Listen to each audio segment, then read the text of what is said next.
They said we need people who are willing to give their life, especially in suicide mission, where they can take as much people as possible with them. They want to have loads of attacks at the same time in England, in Germany, and France. And they said, would you mind to go back to Germany to stage attacks?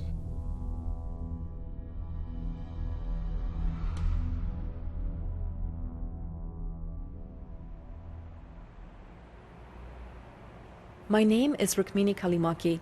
I work for the New York Times, where I cover terrorism.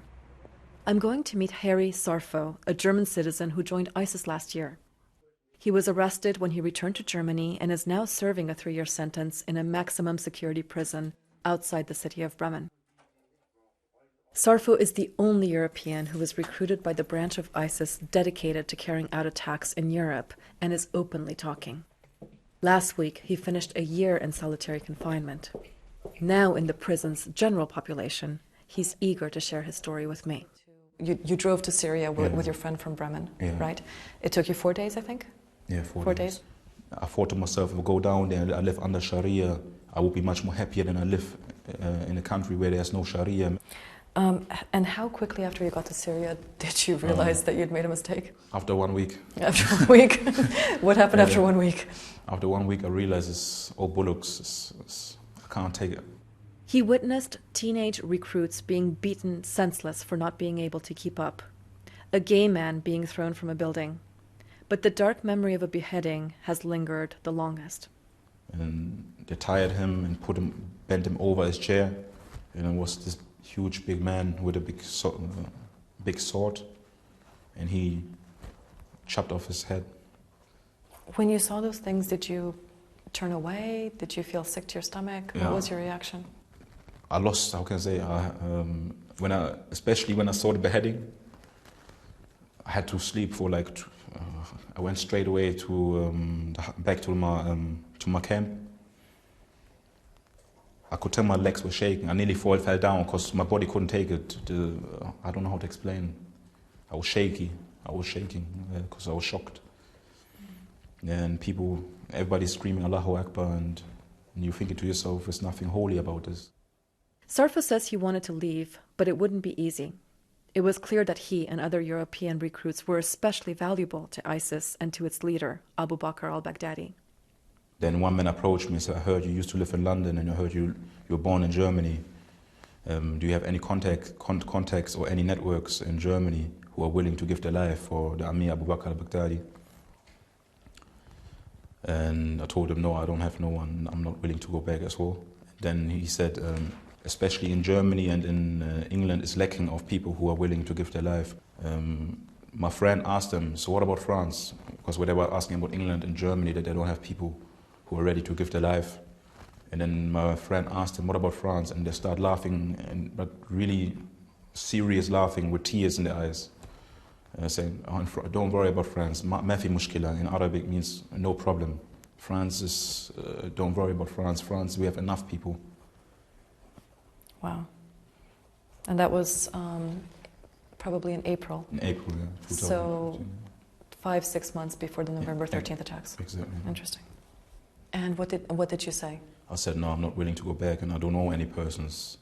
And yeah.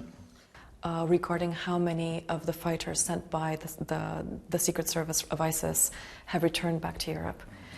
Do you have any idea? It's quite a lot. You can tell now that many people still, in their heart, feel as part of the Islamic State, and they still have ties. And they still have friends in the Islamic State, so it's easy for the people in the Islamic State to get hold of them. And yeah. Would you say dozens, hundreds? Oh, it's hundreds, yeah, definitely. Do you think any from Canada or America? There are Americans, but the guys from Marseille said that for America and Canada it's much more easier to get them over the social network, and because they say America is that dumb that because they have open gun policy. It's easy to get radical Muslims to buy guns. They say we can radicalize them easily, and if they don't have no criminal record, they can buy them guns themselves. We don't need to have no contact man who has to provide guns for them. Tell us about the day when you were asked to do this propaganda video. Okay, right.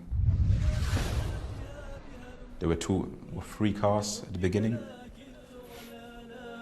but we only ended up using two of them, both filled up with 5 people. One car was driven by the Australian, he calls himself Sheikh Abu Osama Al-Gharib. Abu Osama arrived with seven Syrians. He said were Assad soldiers of Assad. The hands were tied and the eyes were as well closed, they couldn't see nothing. And then he started asking who wants to execute them.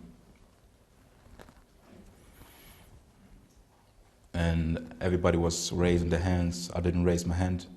I mean, it seems to me that many times along the way you said no. Yeah. You said no when they asked you to go back as a suicide bomber.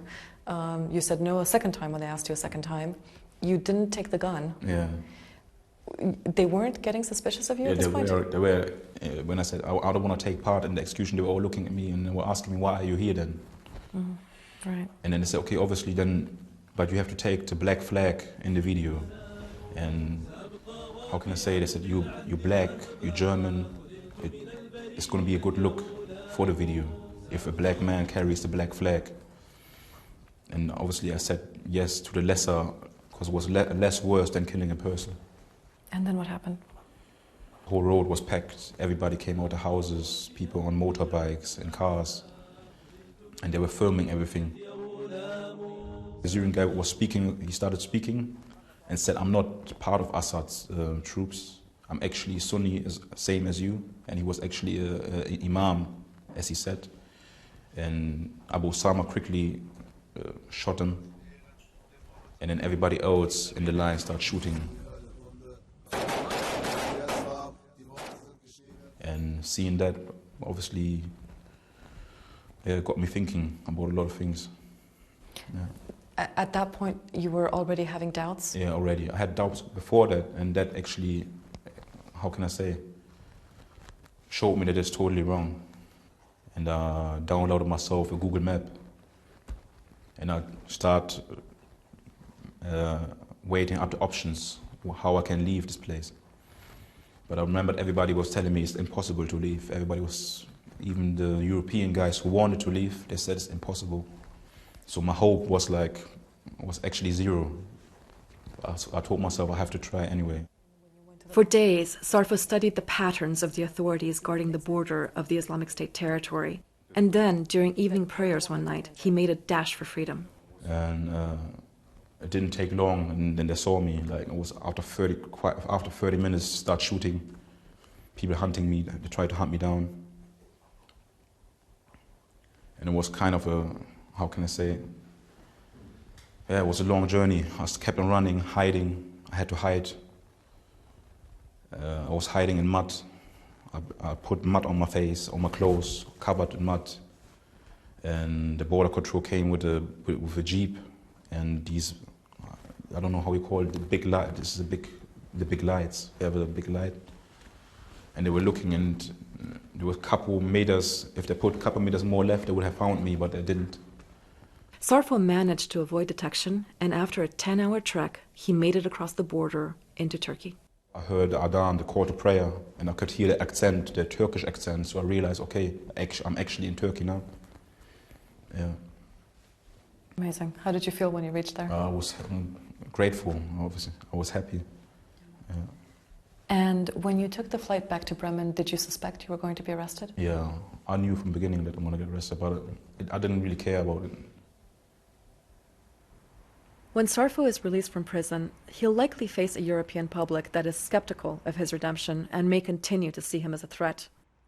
But German officials say he can become a credible voice, warning others of the reality of the Islamic State. The Islamic State sees you as a traitor. Yeah. Now, your own country is most likely going to brand you as a terrorist for what you did. Where do you see your own life going? It's hard to say. Obviously, in prison, you don't know what's going on outside and how people feel. Everything can happen, but I think I'm doing the right thing. We see nowadays many families who lost their children, who don't know why and how it happened, that they've been being radicalized.